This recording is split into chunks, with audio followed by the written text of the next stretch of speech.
Hello, good morning, good afternoon, and good evening, especially to Mr. Bargayo. My name is Tristan Vasquez, and alongside with my groupmates Shan Mabale and Reliza Mongaya, we are the Group 5, and in this video we are going to be discussing about Aristotle's virtue of ethics. So the first thing we are going to tackle about is the Nicomachean Ethics. Nicomachean Ethics is normally given to Aristotle's best-known work on ethics, in which the work defines Aristotelian ethics. So, it is a work of moral philosophy by Aristotle that explores the question of how to live a good and happy life. So, the Nicomachean Ethics is mao ni siya bali mag-give og idea and also guidance and how to live a good and happy life. So it consists of 10 books, originally separate scrolls, and is understood to be based on notes from his lectures on Lyceum. So naa siya na po kabuok libro, but it has different aspects, mga lain aspeto, such as justice, friendship, pleasure, politics, and more. And ang katong mga napo ka libro is based on notes from his lectures on Lyceum. So ang Lyceum is mao na ang katong gitudloan ni Aristotle sa una pa nga panahon. So, advances an understanding of ethics known as virtue of ethics. So, kanini siya magsugod na mo introduce amo topic as virtue of ethics. So, the Nicomachean Ethics is just the to give you an idea about sa topic nga among i-discuss sa inyo karon. So, moving on, virtue ethics. A normative moral theory that emphasizes right disposition and character over right action. So, when we say virtue ethics, mainly nag-focus niya sa character, sa usa ka tawo, And when we also say right disposition, refers to having a good moral character and positive personality traits. So, mga maayong personality traits sa usa ka tawo, Kanya, when we also say emphasizes right disposition and character over right action. So based on my research and understanding na when we acquire the positive personality traits is mao ni siya mag-lead sa person nga makakuan og right action, mga maayong buhaton. So kay ang virtue ethics focuses man sa character sa usa ka tawo. So it says here na kung ma-acquire to nato ang positive personality traits, mo ni siya mag-guide, mag-give nato nga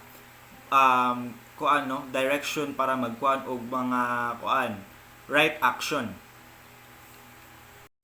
So questions asked by this framework are: how should I live? What sort of person should I become? What is the good life? So, in the question, how should I live? It's about the overall direction of your life. So, in this question, it mainly focuses on guidance and direction to give you an idea para ma-achieve to nimo ang imong ideal nga character traits. So, in the question, what sort of person should I become? This mainly focuses on developing virtuous character traits. So, it mainly focuses sa pag-improve or pag-grow sa character traits in order to identify what kind of person he or she wants to become, Kay when we cultivate the positive character traits, it guide us to make good choices naturally, So based on those, makakuan ta og mga maayong nga choices, maka-guide pud sa atoa, and can also help us identify what kind of person we want to become. So in the question, what is good life? It's about flourishing, which involves living with purpose, fulfilling your potential, and contributing positivity to the society. When we say flourishing, living virtuous and morally excellent life. So when you say also virtuous is ila tong gi-embody nila ang katong positive qualities katong mga courage, honesty, kung kanang ilan lang gi-apply ba inana sa ilang life unya pagkahuman, by applying those, nakakuan sila o contribute sila og positivity to the society, and naka-acquire pud sila og meaningful relationships, inner peace, and a sense of accomplishment. So virtue ethics does not set up rules or principles for moral behavior, no? So ang virtue ethics wala daw siya gisunod nga rules or principles, no? Instead, it focuses on the development of the moral character of the person, no? It cultivates positive character traits sa usa ka tawo. So wala siya gisunod, no, nga rules or principles. Ang iyang focus is nagpag-develop, no, sa character sa usa ka tawo. Instead, it stresses the importance of cultivating the right character, disposition, attitude, reason, and emotion, without which a moral agent can hardly do the right thing, follow moral rules, and do his moral duties. So virtue ethics focuses, no, on cultivating the right character, disposition, attitude, reason, and emotion. So it mainly focuses sa pag-cultivate ani nila, no, pag-improve or pag-grow ani nila. Kung dili ni ma-apply sa moral agent is maglisod siya o kuan sa iyang moral rules and do his moral duties, no. So kinahanglan gyud niyang ma-apply para di siya maglisod sa pagkuan sa iyang moral rules and his moral duties. Kay virtue ethics, no, is as what I have said, mo na siya nag-cultivate no pag-improve sa character pud sa usa ka tawo. So moving on, the human good and the function argument. Asking what the good is for human beings is not only simply because we want to have knowledge, but because we will be able to achieve our good if we develop a fuller understanding of what is to flourish, Aristotle.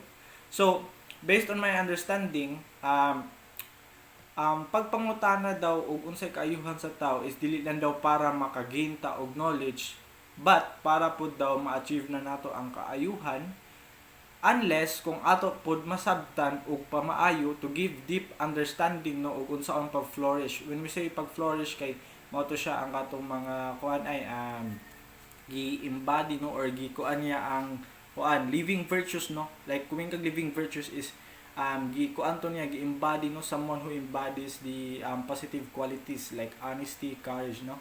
So in order to achieve the good, mas maayo gyud nga ato sang sabton og unsaon pag-flourish para naatay idea pod deep understanding og unsaon makasabot ta og pamaayo sa proseso, no. So moving on, Aristotle's search for the good is the search for the highest good.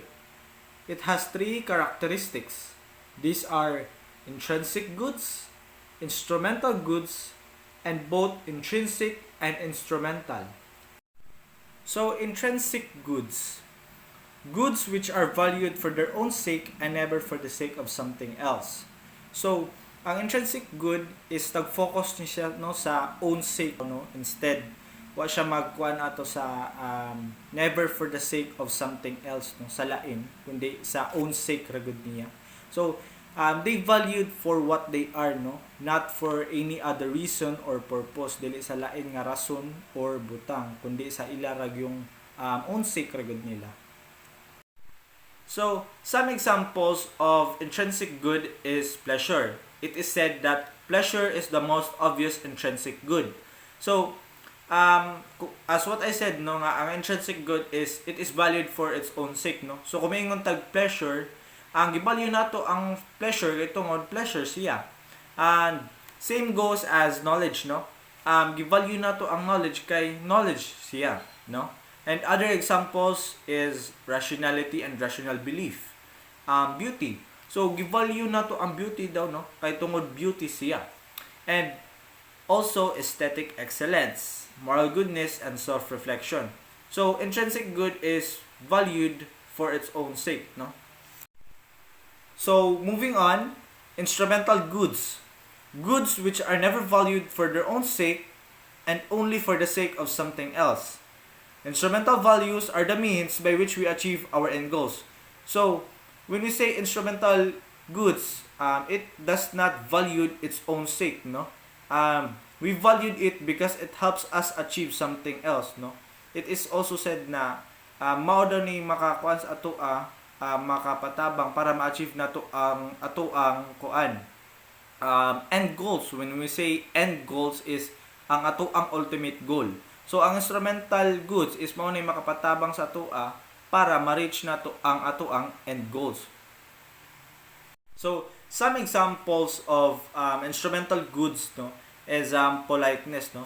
When you're being polite, you can achieve, no, ma-achieve nimo ang positive social interactions sa mga tao, and also ma-achieve sa nimo ang strong relationship or strong bond sa mga tao, no. And some examples is obedience, self-control. So ang self-control also is as means, no, nga ma-achieve pud nimo ang personal success and ma-achieve sa nimo ang pagka well-being nimo. And another example is money, no. Ang money is ma-achieve na nato, no, kay ang money makapalit man siya og kanang mga butang like pagkaon, mga things nga kinahanglan, no.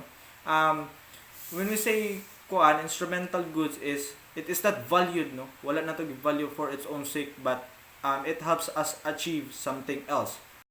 So moving on, both intrinsic and instrumental. Goods which are valued both for their own sake and for the sake of something else. So when we say both intrinsic and instrumental is it is valued by its own sake and also it is valued for something else, no. And some examples of this is friendship, no. Friendship is considered as intrinsic because we valued it as friendship, no. And friendship is also considered as instrumental because we can share problems and secrets, no. Maka-share ta og problema, maka-share sad ta og mga sekreto sa atong mga amiga, no. And another example is good health, no. In intrinsic, no, is it is considered as ang good health is it is considered as intrinsic because we valued good health as good health. And good health is also considered as instrumental because it helps us achieve, no, living a healthy lifestyle, no. It helps us achieve engage in activities. So when we say both intrinsic and instrumental, it is not only valued by its own sake but also it is valued for something else, no. Moreover, for rules with sanctions alone do not make for a good society. Not only rules have to be made and interpreted by agents, but where there is no desire to obey appropriately as a matter of disposition. Socially necessary rules will too often be circumvented, interpreted in self-serving ways, interpreted inhumanly or excessively rigidly, or interpreted loosely in ways that display weakness and cowardice. So it is said, no, now with rules and punishment alone is not enough to make a good society, no. So rules di lang daw kuno dapat nato buhaton or sundon, but also it acquires that naay willingness ang tao, no, nga kana mubuhat ato, no, or sundon to. Kay without the willingness of the person, no, mag-contribute sila or maghatag sila og negative thoughts, no, like kung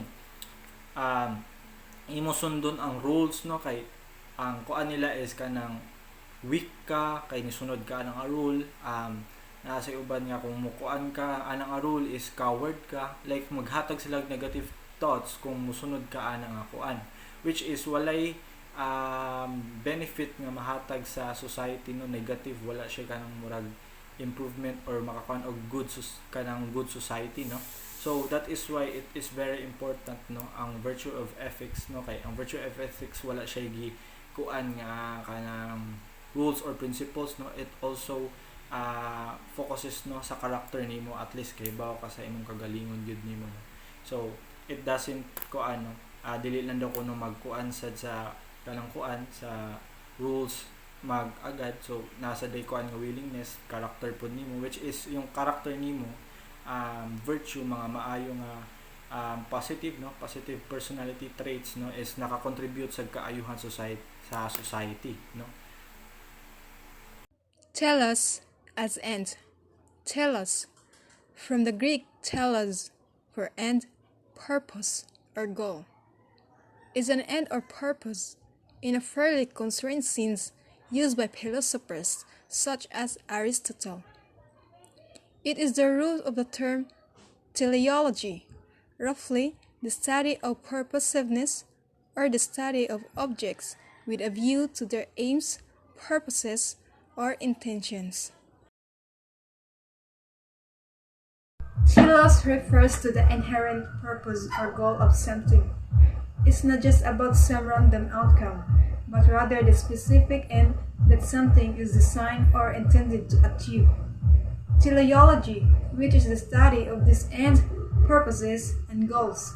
So, basically, teleology is all about trying to understand why things exist and what their ultimate purpose is.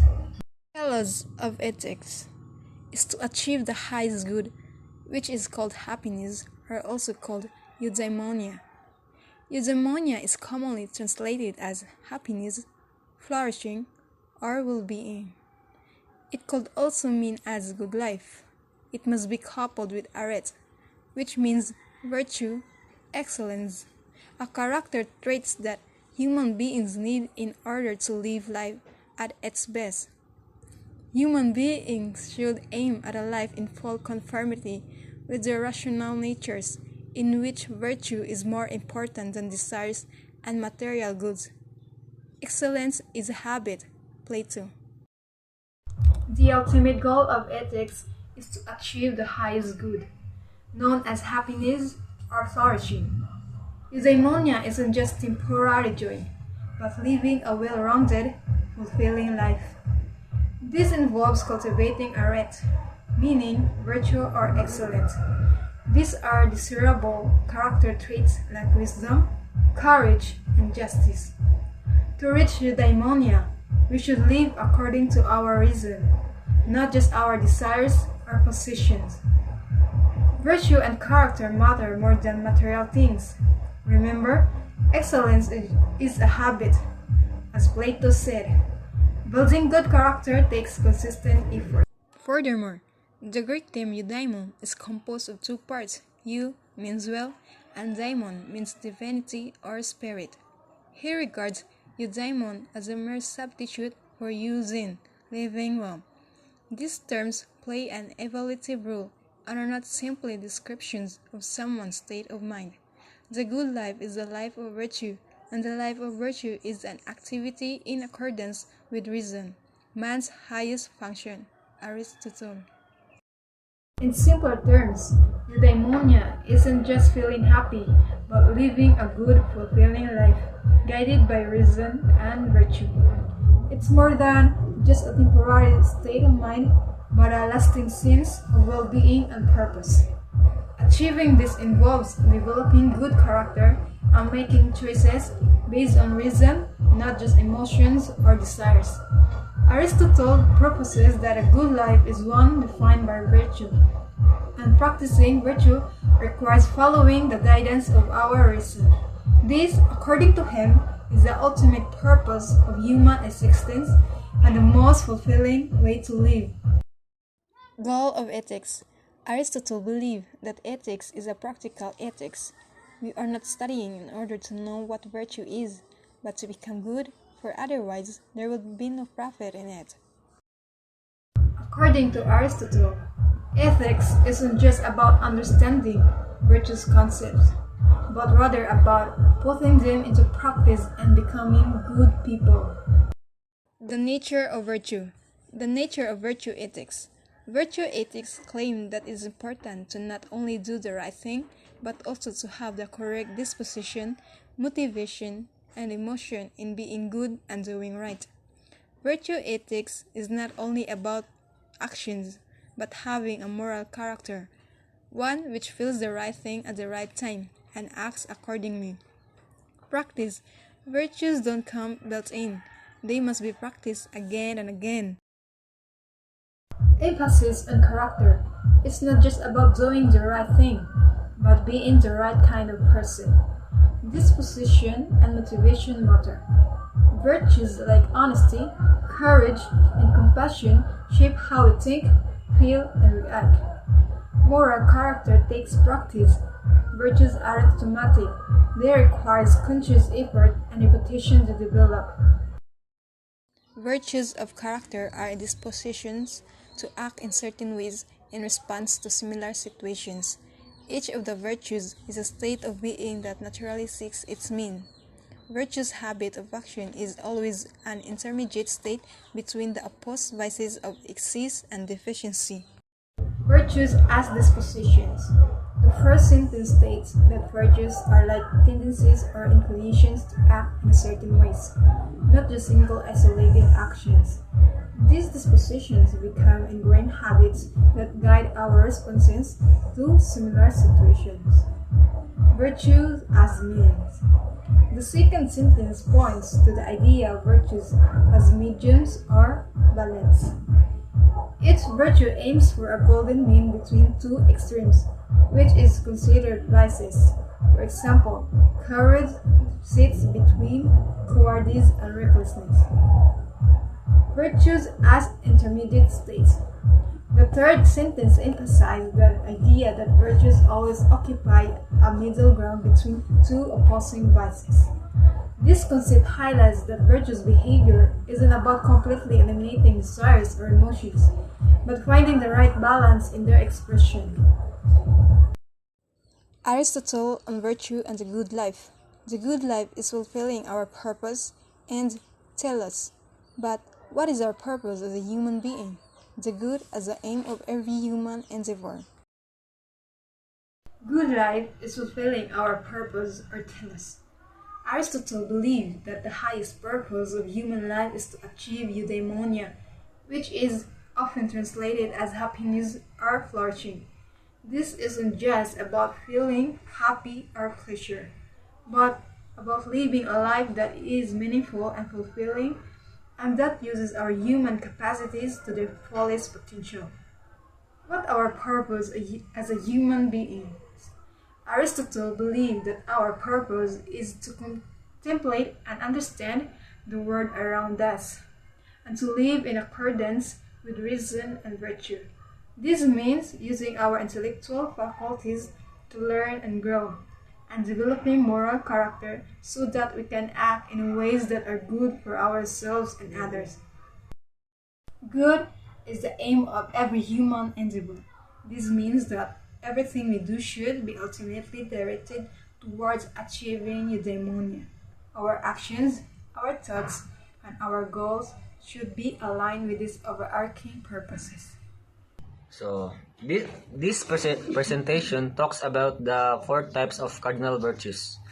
These are the moral qualities that have been considered as the foundation of ethical philosophy since ancient times. Let me briefly introduce each one of them. First, we have prudence, which is also known as practical wisdom. This is the virtue that enables us to make good judgment and decision in any situation. It involves understanding the facts, the consequences, and the values that are at stake. Aristotle regards this as the most important virtue because it helps us apply the other virtues correctly. So second, we have temperance, in which means it's self-control or moderation. This is the virtue that helps us regulate our desires and emotions, excesses or deficiencies. It enables us to balance our needs and wants and achieve harmonious and healthy life. And third, we have courage, which is not just physical bravery, but also moral courage. This is the virtue that allows us to face our fears and challenge with confidence and integrity. And it helps us overcome difficulties and dangers and act according to our principles and values. It also involves finding the right balance between recklessness and cowardice, and respecting both on our own and other feelings.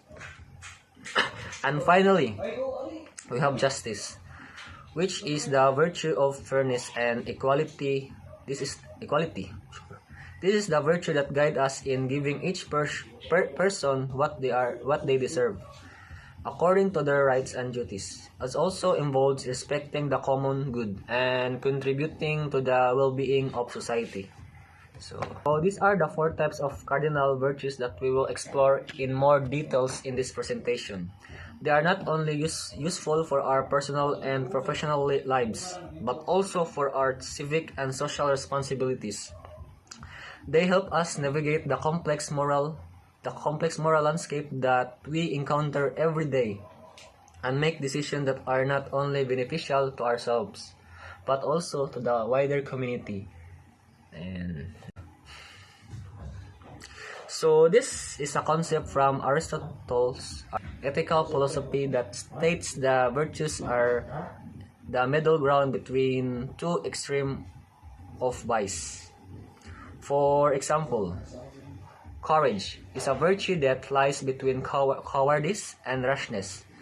Generosity is a virtue that lies between stinginess and extravagance, and so on. The table on the slide shows some example of virtues and their corresponding vices of deficiency and excess. So, the doctrine of the mean teach us that we should avoid both extreme and seek the balance that leads to happiness and excellence. This is not always easy, as different situations may require different response, but it is a useful guide for living a moral and rational life. This slide tackles on an idea from Aristotle's Ethics that says that best way to live is to avoid extremes and find the middle ground. For example, if we want to be courageous, we should not be too fearful or too rash. And if we want to be generous, we should not be too stingy or too wasteful, and so on. The slide shows us a table with some examples of virtues and their opposite vices. The virtues are in the middle column and the vices are in the left-right column. And the doctrine of the mean help us to develop good habits and character. It also helps us to act rationally and morally in different situations. It is a useful principle for achieving happiness and excellence. To achieve a good life, one must act in moderation, cultivating his or her virtuous habit that lies in the mean and contemplation. So, the earliest representation of this idea in culture is probably in the mythological Cretan tale of Daedalus and Icarus. So, Daedalus, a famous artist of his time, but built feathered wings for himself and his son so that they might escape the clutches of King Minos. So Daedalus warned his beloved son, whom he loved so much, to fly the middle course between the sea spray and the sunset. Icarus did not heed his father. He flew up and up until the sun melted the wax of his wings. For not heeding the middle course, he fell into the sea and drowned. So, the mention of the mythological Cretan tale of Daedalus and Icarus serve as an illustration of the consequences of not adhering to the principle of moderation. Daedalus, a skilled craftsman, created wings for himself and his son Icarus to escape King Minos. Before Icarus takes flight, Daedalus advised him to fly in the middle of the course. However, Icarus, in his youthful exuberance and disobedience, ignores his father's counsel. He flies too close to the sun, and the wax holding his feather together melts, causing him to fall in the sea and drown. So, the story serves as a cautionary tale about the perils of disregarding moderation and venturing into extremes. Icarus' tragedy results from his failure to find the mean between flying too high and too low. So, in essence, the tale of Daedalus and Icarus reinforces the ancient philosophical idea that the good and virtuous life involves acting in moderation, avoiding extremes, and finding the balance or mean in one's actions. It emphasized the importance of thoughtful and measured choices for a well-lived and fulfilling life. This slide tackles on ideas and teaching of two influential thinkers from the ancient world, Gautama Buddha and Confucius. Gautama Buddha was a spiritual teacher who lived in the 6th century BC in India. He is the founder of Buddhism, one of the major religions in the world today. He taught about the middle way, a path of moderation that avoids the extremes of religious asceticism and worldly self-indulgence. He also taught about the Four Noble Truths and the Eightfold Path, which are the core principles of Buddhism. So, Confucius was a philosopher and educator who lived in China during the Warring State period from the 5th to the 3rd century BC. He is the author of the Analects, a collection of his sayings and dialogues. He taught about Zongyong, which means the doctrine of the mean or the golden mean. He also taught about the 5 constant virtue and the 6 art, which are the foundation of Confucianism. So, these two Eastern philosophers have a lot in common, as they both emphasize the importance of balance, harmony, and wisdom in life. They also have a lot to offer us today, as they provide us with valuable insight and guidance for living a moral and ethical life. What makes us really happy? The mean. True happiness is the result of good conduct which arises from habits that are acquired by repeated action and correction of those habits. Ethics become habituated as an everyday discipline. According to Aristotle, the virtuous habit of action is always an intermediate state between the opposed vices of excess and deficiency. Too much and too little are always wrong. The right kind of action always lies in the mean, and the courageous person has the balance.